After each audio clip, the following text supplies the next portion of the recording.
আসসালামু আলাইকুম ওয়া রাহমাতুল্লাহি ওয়া বারাকাতুহু।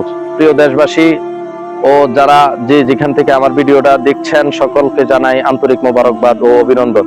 আজকে আমি আপনাদের সামনে অত্যন্ত গুরুত্বপূর্ণ একটি বিষয় আলোচনা করব। বিষয়টি হচ্ছে নবীউল আরব ওয়াল আজম হযরত নবী আলাইহিস সালাতু ওয়াস সালাম হাদিস শরীফের মধ্যে বলেন, কোন ব্যক্তি যদি কোনো অপর মুসলমান ভাইয়ের জন্য তার অনুপস্থিতিতে দোয়া করে, আল্লাহ পাক রব্বুল আলামিন তার সাথে যে নিয়োজিত ফেরেশতা রয়েছে ওই ফেরেশতারা আমিন আমিন বলতে থাকে। অর্থাৎ তুমি যার জন্য দোয়া করছো আল্লাহ তাআলা সেটা কবুল করুক এবং আল্লাহ তাআলা তোমাকেও ওই গুণে গুণান্বিত করুক, তোমাকেও মাফ করে দেখ।